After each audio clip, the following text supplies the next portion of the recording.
नमस्कार, स्वागत है आप सभी का। आपके साथ मैं हूं पुनीत। चलिए खबरों की करेंगे शुरुआत। 5 की आंच में आज हम बात कर रहे हैं बयानों में उलझी सियासत की।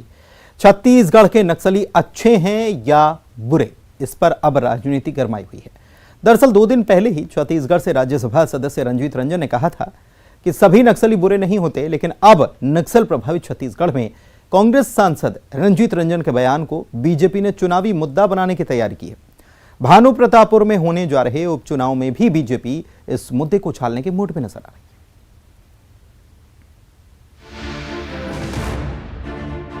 है। सारे नक्सली लोग गलत नहीं होते। छत्तीसगढ़ में चुनावी सीजन की सियासत बयानों में उलझने लगी है।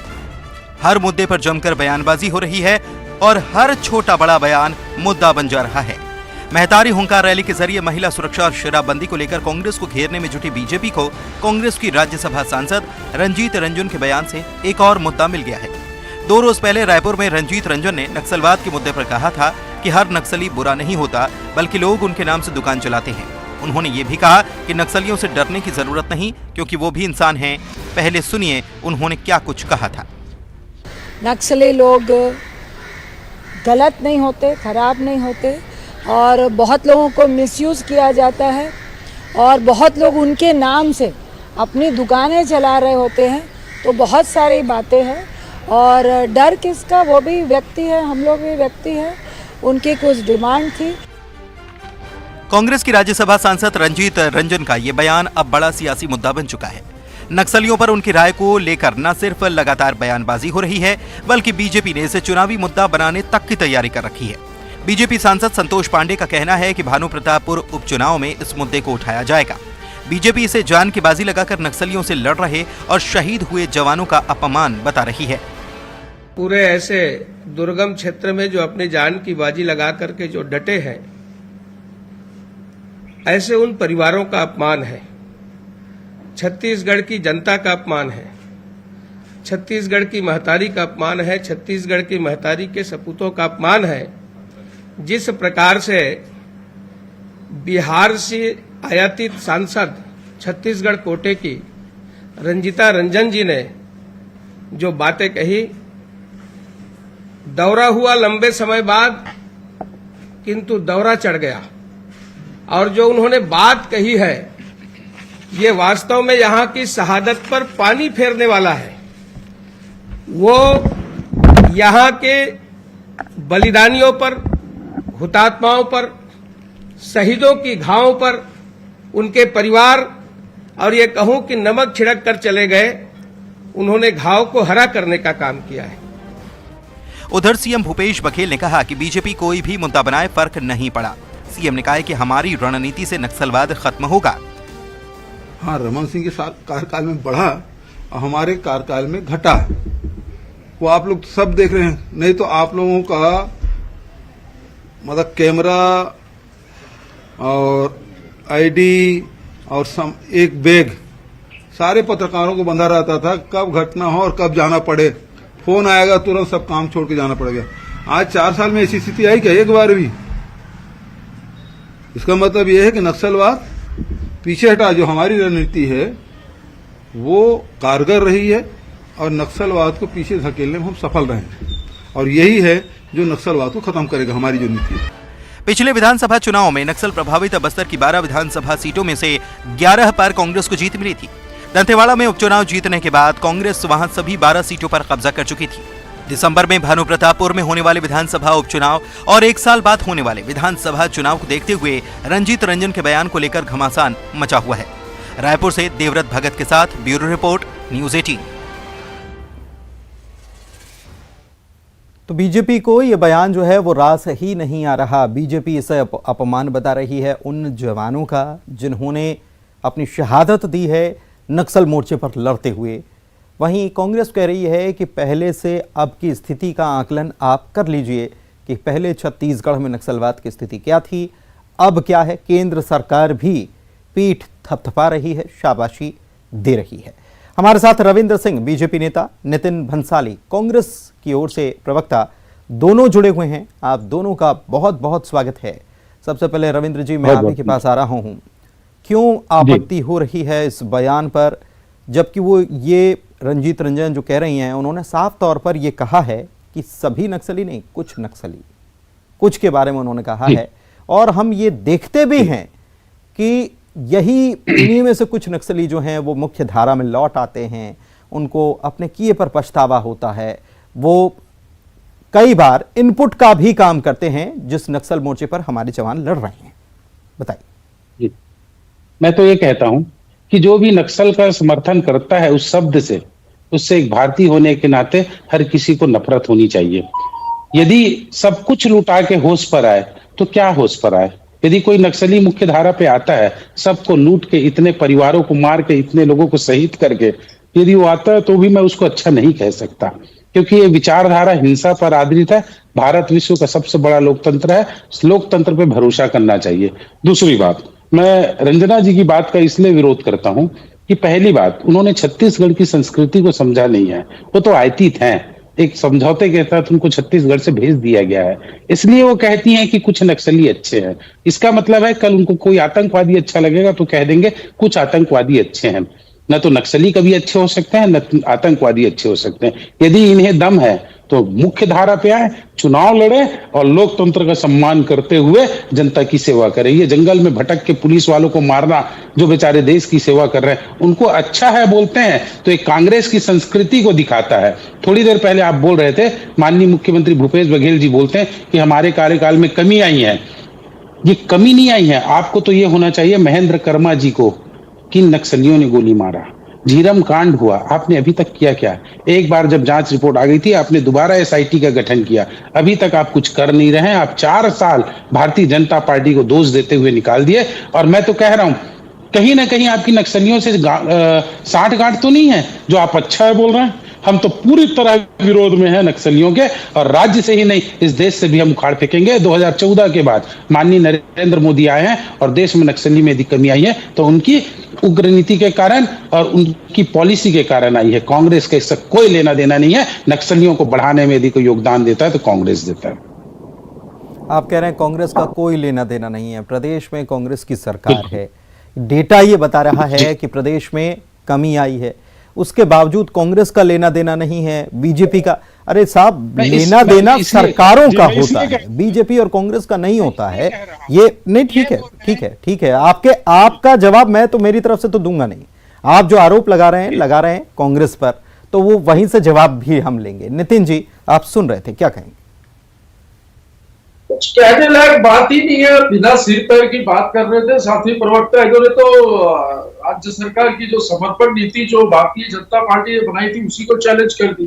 तो इनसे मैं बात क्या करूं? 3 ब्लॉक में ये सीमित था नक्सलवाद 2003 में। ये इनके गलत नीतियों की वजह से, इनके दुष्परिणाम, इनके दुष्कार्यों की वजह से ये नक्सलवाद इन 15 सालों में 14 जिलों तक पहुंच गया। और ये बोलते हैं कि ये कांग्रेस का है, ये बीजेपी का। ये एक राष्ट्रव्यापी समस्या है भाई साहब, जिससे कांग्रेस लड़ रही है, कांग्रेस जूझ रही है। और कांग्रेस के लड़ने के बाद, जैसा कि कहा कि डेटा ये बता रहा है कि छत्तीसगढ़ में नक्सलवाद कम हुआ है, अनगिनत नक्सलियों ने आत्मसमर्पण किया है, मुठभेड़ों में कमी आई है। और जिस प्रकार विकास जिस छोर पर पहुंचना चाहिए उस छोर पर पहुंच रहा है। सड़क, पानी, बिजली, स्कूल, अस्पताल, इन सब की सुविधाएं भी लगातार मिल रही है। तो निश्चित तौर पर नक्सलवाद में कमी आई है। इस बात को लेकर भारतीय जनता पार्टी के पेट में दर्द जरूर है, क्योंकि अभी कुछ दिनों बाद उपचुनाव है भानु प्रतापपुर में, तो उसको लेकर कुछ न कुछ बातें करते रहेंगे तो कम से कम टीवी चैनल्स में, अखबारों में और सुर्खियों में बने रहेंगे। इसलिए कुछ भी, कोई भी प्रकार की बातें कर रहे हैं जिसका जनता से नितिन जी, लेकिन रविंद्र सिंह जी कह रहे हैं कि छत्तीसगढ़ में जो नक्सली आत्मसमर्पण कर देते हैं, मुख्य धारा में लौटना चाहते हैं, उन्होंने कहा कि वो उसको सही नहीं मानते हैं। तो ये तो एक प्रकार से हिंसा का बदला हिंसा से ही हम लेंगे। और ये तो धारणा या अवधारणा जो रख रहे हैं, ये किसकी है? ये थोड़ा मुझे भी समझ में नहीं आया कि कैसे हम इसे देखेंगे। पुनीत जी, ये समर्पण नीति किसने बनाई थी, जरा पूछिए। ये जो प्रवक्ता बैठे हैं आपके चैनल में, मुझे लगता है कि ये तैयारी से नहीं आया। ये समर्पण नीति तो भारतीय जनता पार्टी ने बनाई, उसमें कुछ परिवर्तन कांग्रेस ने किए, बस समर्पण नीति को ही यदि भारतीय जनता पार्टी के प्रवक्ता यदि समर्पण नीति को ही चैलेंज करते हैं और हिंसा के रास्ते को हिंसा ही मानते हैं, तो ये हिंसक लोग, ये देश में यूं ही ये छत्तीसगढ़ शांति का टापू कहा जाता था भाई साहब। ये इसी तरीके की हिंसक बातें, हिंसक बयान देकर इसी प्रकार रविंद्र पर अशांति हिंसा फैलाने का काम हिंसा ये हिंसा से खत्म नहीं की जा सकती, ये नहीं, धारणा तो पहले से है, आपकी सरकार ने ही ये नीति भी बनाई। ये तो गौतम बुद्ध, नानक और महावीर स्वामी की भूमि है जहां हिंसा का कोई स्थान नहीं है। हाँ। हिंसा भैया आपके मुंह से ये मेरी शोभा बात नहीं देता। ना सुनिए राष्ट्रपिता को जिसने गोली मारी थी, गोडसे की जिंदाबाद करने वाले, आपके मुंह से इस तरीके का नाम मत लीजिए आप लोग। सब्जेक्ट से भटकिए मत, विषय से मत भटकिए, मुझे कहने दीजिए। आप कह रहे थे भारतीय जनता पार्टी के कार्यकाल में नक्सली के मामले में वृद्धि हुई। 1980 में तो कांग्रेस की गवर्नमेंट थी, नक्सली का पैदाइश कब का है? कांग्रेस की सरकार थी। 2003 में कितने ब्लॉक में था? अरे आप अपनी बात करो, 3 ब्लॉक में था, सुकमा और दंतेवाड़ा तक, वहां तक सीमित था। ये आपके शासनकाल में 14 जिलों तक आया है। आपके नेता, ये साबित हुआ, ये किताबों में, ये कई जगहों पर ये प्रूफ हुए कि आपके नेता विक्रम उसेंडी नाम लेता और लता उसेंडी गया, नक्सली खाना खाने जाते थे, चलने की रस्सी पे लता उसेंडी और नाम निशान नेता उनकी नक्सलियों को चलता देने की और इसके बाद आप इस तरीके की बात कर रहे हैं। नक्सलवाद को बढ़ाने में इन आपके 15 वर्षों का शासनकाल। ठीक है रविंद्र जी से नहीं, उनकी आवाज ठीक से नहीं आ रही है, इसलिए नितिन जी उनको समय देते हैं। रविंद्र जी आप आराम से बोलिए, अपनी बात रखिए, आपकी आवाज कुछ क्लियर भी नहीं आ रही है। और मैं ये चाहूंगा कि आपने जो कहा कि मैं इस आत्मसमर्पण वाली नीति से इत्तेफाक नहीं रखता, तो फिर आप किस बात इसको आपको बताना पड़ेगा। नहीं, मैं इत्तेफाक रखता हूं। मैंने ये कहा, जब ये सबको मार के यदि मुख्य धारा में लौटे तो क्या लौटे? अपने बंधु बांधव को मार के लौटे, इतने पुलिस वालों को मार के लौटे, ये तो हो ही रहा है, मार के लौटे, तो ये हो ही रहा है। अरे भैया, कई सैकड़ों नक्सलियों ने आपके शासनकाल में भी समर्पण किया है। आप समर्पण नीति को चैलेंज कर रहे हैं। ठीक है। अरे बोलने तो दीजिए रविंद्र जी। मैं राजनांदगांव में रहता हूँ, मेरे एसपी थे चौबे जी, विनोद चौबे जी, उनके साथ पुलिस वालों को जिस तरह मारा गया, या विपक्ष को खत्म कर दिया गया नक्सल। किसके शासनकाल में? आपके शासनकाल में, भारतीय जनता पार्टी के शासनकाल में शहीद हुए हैं वो। नहीं कर रहा हूँ मैं, मेरी बात रखिए, मैं शासन की बात नहीं कर रहा। मुझे कहा गया नक्सलियों की बात कर रहे, मैंने कहा विनोद चौबे जी को मार दिया गया, पूरा विपक्ष को मार दिया गया, ये क्या पूरे लोगों को मार देंगे? उसके बाद मुख्य धारा में आए, सब कुछ लुटा के आए, तो क्या है? समय रहते आ जाए। उन्हें मैं कह रहा हूँ, लोकतंत्र में उनका सम्मान करता हूँ, लोकतंत्र में आए, लोकतांत्रिक भरोसा करे, चुनाव लड़े, वो अपनी नीतियों को बताए। यदि उनकी नीति अच्छी है तो हर कोई समर्थन करेगा। ये हिंसा की राजनीति से आप लोगों को मार के एक परिवार को बिखार के आएंगे तो उचित नहीं है। नहीं, आप रंजीत रंजन के बयान को मुद्दा जो बना रहे हैं, आपको लगता है कि भानु प्रतापपुर में आप इसके सहारे कुर्सी जीत पाएंगे? क्योंकि देखिए, जाहिर सी बात है कि कार्यकाल बहुत ज्यादा भी नहीं बचा है, उसके बाद फिर विधानसभा चुनाव, आपको उसी सीट पर फिर वापस उतरना। जी बिल्कुल, मैं ये कह रहा हूं कि केवल एक मुद्दे से चुनाव नहीं जीता जाता। चुनाव तो सरकार की असफलता से और हमारे प्रयासों से जीती जाएगी। सरकार असफल है, उसके कारण हम जीतेंगे। सुनिए, रंजन जी का जो बयान था, उन्होंने कहा कुछ नक्सली अच्छे हैं। मैंने कहा कोई नक्सली अच्छा नहीं है। यदि वो लोगों की हत्या करता है तो कोई नक्सल, आप कैसे आइडेंटिफाई करेंगे कौन नक्सली अच्छा है कौन बुरा है? क्या आपकी साठगांठ है? आप जिनको अच्छा बोल देंगे किसको अच्छा मान लेंगे? नहीं, किसी पर्टिकुलर नक्सली का नाम लिया क्या कि वो अच्छा है या बुरा है? उन्होंने कुछ शब्द का इस्तेमाल किया है। नहीं, लेकिन नितिन जी, लेकिन जिन्होंने हथियार उठा रखा है, चाहे किसी भी परिस्थिति में उठा रखा है, उसमें से कुछ अच्छे कुछ बुरे, कितने भी नक्सली, 100 की संख्या ही मान ले उदाहरण के लिए, तो इसमें से कुछ अच्छे कैसे चुनिएगा?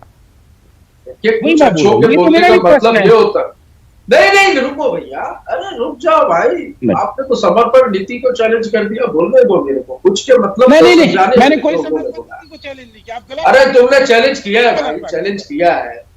तुम्हें आपने तो बोला कि हो तो ऐसा करके आते, उनको नहीं समर्पण करने नहीं देना चाहिए, बोल चुके। क्या बताओ भाई, ये डिबेट में रिकॉर्डेड है, वो आपका जो भी बोला है आपने, मैं क्या बोलूंगा उसमें। कुछ का मतलब जो है, हाँ, कुछ का मतलब जो है कि कुछ लोग डर में, भय में, कुछ लोग वहां पर, जैसे कई बार देखिए आप गिरफ्तारियां होती तो कहा जाता है कि ये खाना पहुंचा रहे थे, तो कोई बोलते हैं कि ये इनके कपड़े सिल रहे थे। उनको पता नहीं होता पुनीत जी कि वो नक्सलवादी है या नक्सलवादियों का सहयोग कर रहे हैं। बाद में वो नक्सलवादियों के नाम से पकड़े जाते हैं कि ये नक्सलवाद में शामिल थे। कई आदिवासियों को, हजारों की संख्या में उस क्षेत्र के आदिवासियों को भारतीय जनता पार्टी के शासन काल में फर्जी नक्सली बताकर जेल में घुसा गया। वो आज भी जेल में बंद है। हमने इसके लिए एक आयोग का गठन किया और आयोग का गठन करने के बाद उनकी रिहाई के लिए हम पहल कर रहे हैं और काफी लोग वहां से इन मामलों में रिहा भी हो चुके हैं। तो हर कोई नक्सली नहीं होता, और कुछ शब्द का जो उपयोग है इसमें यह नहीं है कि जो बंदूक पकड़ कर खड़ा है उनको हम अच्छा कह रहे हैं। हम बिल्कुल अच्छा नहीं कर रहे। नक्सलवाद एक बुराई है और बिल्कुल इसको जड़ से समाप्त करना होगा। राज्य सरकार इस दिशा में काम कर रही है लगातार। पर ये कह देना कि सारे नक्सलियों का अच्छा कहा है, तो ऐसा बिल्कुल भी नहीं है। ये कुछ एक की बात है, किसने बोला? समर्पण की भी बात है, और जो डर और भय के नाम से भी कुछ लोगों को मजबूरन उन गतिविधियों में शामिल किया जाता है, उनकी बात। ठीक है रविंद्र जी, ये देखिए बता रहे हैं नितिन जी, कितने सामान्य तरीके से उन्होंने बता दिया कि देखिए कोई कपड़े सिलता है, कोई है, तो ये नॉर्मल सी बात है। उनको दबाव में आते हैं तो हमने उनके लिए बोल दिया है। इसमें आपको बुरा क्यों लग रहा है? इसमें आपको सियासत क्यों नजर आ रहा है? मेरे को बुरा क्यों सियासत नजर नहीं आती? तय करेंगे क्या कांग्रेस के लोग कौन नक्सली अच्छा है, कौन बुरा है? और जो मामले कोर्ट में है, जो जेल में बंद है, वो मामला कोर्ट में है। कोर्ट को लगता है ये नक्सली नहीं थे, इनको छोड़ देगा। इसमें कौन सी बड़ी बात है? आप क्यों बोल रहे हो कौन नक्सली अच्छा है, कौन बुरा है? दूसरी बात, हम भानु प्रतापपुर चुनाव में केवल इस मुद्दे पे ही नहीं जाएंगे। हम तो आपके आदिवासी चरित्र को दिखाएंगे। आपने आदिवासियों का 32% कम किया है। हम कोई एक ही मुद्दे से नहीं जाएंगे वहां भानु प्रतापपुर चुनाव, इनके पूरे उसको पोल को खोलेंगे। चाहे वो नक्सल का मामला हो, चाहे आदिवासी 32% कम करने का हो। ये तो एससी वर्ग को जो याचिका करता था बिलासपुर में, उसको कैबिनेट मंत्री का दर्जा दे दिया, राज्य मंत्री का दर्जा दे दिया, अनुसूचित जाति का आयोग का अध्यक्ष बना दिए। तो आदिवासियों के साथ अन्याय कर रहे हैं। हम इन मुद्दों को लेकर भानु प्रतापपुर उपचुनाव में जाएंगे। तो ये मुद्दा आपने बोला कि ये मुद्दा है, लेकिन इतना महत्वपूर्ण नहीं, और भी बड़े मुद्दे हैं। तो ये देखिए, ये नितिन जी साहब, हाँ ठीक है, मतलब ये मैं गलत कह रहा हूँ रविंद्र जी? ठीक है ना, ये मुद्दा तो रहेगा, लेकिन ये मुद्दा इतना बड़ा नहीं है। दूसरे मुद्दे और भी बड़े हैं जिन पे फोकस आपका रहने वाला है। ठीक है नितिन जी मुद्दा ही नहीं। ये तो अभी हाल ही में कुछ महापूर्व खैरागढ़ में चुनाव हुआ था, विधानसभा का उपचुनाव। तब ये लोग क्या बोल के उतरे थे विधानसभा में उस उपचुनाव में, मैं बता दूं। इन्होंने कहा था हम सेमीफाइनल मैच खेल रहे हैं, फाइनल जीतेंगे। सेमीफाइनल जीतने के बाद सेमीफाइनल में इतनी बुरी तरीके से ये हारे हैं, ये कहीं खेलने की स्थिति में नहीं है। इनकी टीम तो इस टूर्नामेंट से ही बाहर हो चुकी है। तो ये भूल जाए, सपना देखे भानु प्रतापपुर का। मैं चैलेंज करता हूं न्यूज 18 की आपकी इस डिबेट में कि भानु प्रतापपुर का चुनाव पिछली जिस लीड से स्वर्गीय श्री मनोज मंडावी जी जीते थे, उससे दुगुनी लीड से हम जीतेंगे और हम हमारे लोक कल्याणकारी कामों के दम पर चुनाव जीतेंगे। इनके जैसे जुमलाबाजी करने नहीं जाएंगे वहां पर। आप कह रहे हैं कि दोगुनी लीड से, बहुत बड़ी बात बोल दी है, ये बहुत बड़ी बात बोल दी है नितिन भंसाली साहब ने। दोगुनी लीड से, देखिए दोगुनी लीड, और ये अभी से अगर तय मान रही है कांग्रेस, किस आधार पर तय मान रही है? कुछ या तो ग्राउंड वर्क है। आप लोग तो खैर सवाल उठाने वाले होते नहीं है, क्योंकि आप सवाल उठाते भी नहीं है। नहीं तो कांग्रेस की अमूमन मध्य प्रदेश में हम देखते हैं कि कांग्रेस सवाल उठा देती है जब चुनाव हारने की स्थिति हो जाती है। तो क्या कहेंगे रविंद्र जी? मैं एक चीज कह रहा हूं, ये खैरागढ़ की बात कर रहे हैं, ये सबसे बड़ी बात है। खैरागढ़ का यदि चुनाव इन्होंने जीता है तो मात्र और मात्र जिला बनाने के लालच में जनता को भरमा के जीता है। जिला बनाया आप लोगों ने 15 साल। नहीं ठीक है, जवाब लेंगे। बोलने तो दीजिए नितिन जी, बोलने दीजिए। हाँ रविंद्र जी, बोलने तो दीजिए नितिन जी प्लीज। प्रतापपुर में भी यही काम करेंगे। आप भानु प्रतापपुर में भी जनता को बरगलाएंगे कि हम भानु प्रताप को जिला बनाएंगे। आप लालच देके कर रहे हैं। आप लोग झूठे लोग, आप लोग लालच पूरा करते नहीं है। आपने कहा 2,500 रुपए बेरोजगारों को देंगे, आपने दिया नहीं। आपने शराबबंदी की बात की थी, आपने शराब बंदी नहीं, लेकिन आपने जब रविंद्र जी जब आप ये कहते हैं रविंद्र जी कि जिला बनाने का ऐलान किया, जिला बनाने का ऐलान किया, भरमा दिया। क्या भरमा दिया का अर्थ ये होता है कि वादा पूरा नहीं किया, और वादा जिस जनता ने तो उस भरमाया नहीं, जनता ने उस पर भरोसा किया और उसका नतीजा भी हमने देखा कि उसका ऐलान भी किया गया, बना भी दिया गया। ठीक है। तो फिर आप वो जो कह रहे हैं ना, यही उदाहरण जो आप दे रहे हैं उसी का जवाब भी आपके सामने। मैं ये कह रहा हूं हाँ। कि खैरागढ़ का ये जो चुनाव बोल रहे थे ना, हम इस कारण से जीते, उस कारण से जीते, तो मैंने कारण बताया। अच्छा। मेन फैक्टर जो खैरागढ़ में था वो एक तो सत्ता का प्रभाव, दूसरा खैरागढ़ को जिला बनाने की बात। जनता जान रही थी 6 महीना बचा है, 1.5 साल बचा है, जिला ले लेते हैं, उन्होंने ले लिया। अभी ये भानु प्रतापपुर में बगैर जिला का घोषणा करके चुनाव जीत के बताएं, ये करेंगे नहीं तो मुझे भूलिएगा। अब ये जनता को यही बोलेंगे हम भानु प्रतापपुर जिला बना रहे हैं, एक लॉलीपॉप दे रहे, कर भी रहे, मैं मानता हूं, लेकिन लोगों को चाहिए, कौन आदमी नहीं चाहेगा उस क्षेत्र का मुझे जिला ना मिले। और कोई दूसरा मुद्दा सरकार विकास के लिए तो होती है, यही तो कर रही सरकार, फिर इसमें क्या आपत्ति है? सरकार भी नहीं, आपत्ति नहीं है। इन्होंने कहा 4 चीज, मैंने कहा ना तात्कालिक मुद्दों पे चुनाव जीत रहे हैं। और बाई इलेक्शन वैसे भी सरकार के पास होता है। एक कोटा का उपचुनाव था जो क्या कहते हैं वहां पर रेणु जोगी जीती थी एंटी इनकम वो उसमें गवर्नमेंट में, बाकी बाई इलेक्शन तो होता यही है। लेकिन ये जो करते हैं कि हमने ये किया, आपने 2,500 रुपए दिया क्या बेरोजगारों को शराबबंदी के, आपने जिला बनाने की घोषणा खैरागढ़ में नहीं करते तो आप 100%। चलिए खैरागढ़ तो बीत गया, खैरागढ़ तो बीत गया, भानु प्रतापपुर की बात कर लेते हैं। नितिन जी, देखिएगा नितिन जी कुछ कहना चाह रहे थे बहुत देर से। नहीं, ये कह रहे थे कि हमने ये नहीं दिया, वो नहीं दिया, इन्होंने क्या दिया। और इतनी ही इनको भानु प्रतापपुर की जैसी अभी ये बात कर रहे हैं, जिला बनाने की बात क्यों कर रहे हैं, ये ऐसा भरमा रहे हैं। इन्होंने क्या किया खैरागढ़ के विषय में अभी ये बता रहे थे कि जिला बनाया तो चुनाव जीते, ऐसा नहीं है। काम को लेकर चुनाव जीते और जनता के विश्वास में चुनाव जीते कि हम जो कहते हैं वो करते हैं, इनके जैसे जुमला नहीं करते। मुझे तो बिल्कुल ये साफ समझ में आ रहा है कि खैरागढ़ जिला बना है उसके विरोध में है। ये तो खैरागढ़ की जनता का अपमान है भाई। और इनके पास कोई मुद्दा है नहीं, मुद्दा विहीन लोग हैं, मुद्दा विहीन विपक्ष है, इनके पास कोई मुद्दा नहीं है। ये ठीक है, हर सत्ता में बैठा हुआ हर एक व्यक्ति विपक्ष को यही कहता है कि वो मुद्दा विहीन है। विपक्ष का कोई भी मुद्दा हो, सत्ता में बैठे व्यक्ति को आजकल वो नजर ही नहीं आता। पहले ऐसा हुआ करता था कि विपक्ष आंखें खोलता था, सत्ता आंखें खोल लेता था। सत्ता में जो बैठा व्यक्ति था वो कहता था शुक्रिया आपने हमारी आंखें खोली। लेकिन अब वो दौर भी नहीं है ऐसा लगता है। खैर, बयानों पर सियासत तो हो ही रही है, मुद्दे भी विपक्ष के पास हैं। ये बात दीगर है कि सत्ता पक्ष उनको मुद्दे ही नहीं मान रहा है। इस बीच चुनाव होने जा रहा है, देखेंगे क्या होगा जैसे जैसे चुनाव की तारीख जो नजदीक आती जाएगी। फिलहाल इस डिबेट में इतना ही। बहुत शुक्रिया आप दोनों मेहमानों का हमारे साथ चर्चा में शामिल होने के लिए। मुझे दीजिए इजाजत, नमस्कार।